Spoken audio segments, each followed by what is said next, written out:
በህገ መንግስቱና በአስቸኳይ ጊዜ አዋጁ መሰረት የተሰጠውን ተልእኮ ብቻ ነው የሚፈጽመው። ወዚርka difaaca wadanka Itoobiya Siraaj Fagasa oo la hadlay warbaahinta waxa uu sheegay in xukunka degdega ah ee dalkaasi lagu soo rogay muddo 6 bilood ah uu mamnuucay wax kasta oo muuqday isu soo baxay dadweyne iyo wax kasta oo huba. Ciidamada ammaanka wadanka Itoobiya ayaa ku amray inay fuliyaan xukunkaasi degdega isla markaasina ay qaadaan talaabooyin kasta oo ammaanka iyo xasiloonida lagu ilaalinayo. waxyaabaha uu sheegay waxa kamid ahaa ciidamadu inay sameyn karaan baaritaanada guryaha iyo xarumaha gaarka loo leeyahay hadii ay ka shakiyaan.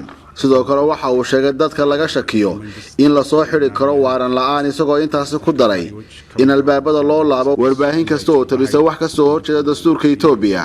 sidaasina waxa ku warantay wakaaladda wararka Itoobiya oo soo xiganaysa hadalka wasiirka difaaca. ክስተቶች ተከስተዋል። wakaaladda wararka wadanka Itoobiya ayaa sidoo kale sheegtay in wasiirka difaaca la weydiiyay in talaabooyinka la faray ciidamada ammaanku ay sababi karto in ciidamadu ay awood dheeraad u adeegsadaan shacabka waxaana uu muujiyay arintaas inaanay dhici doonin ciidamaduna ay taas og yihiin.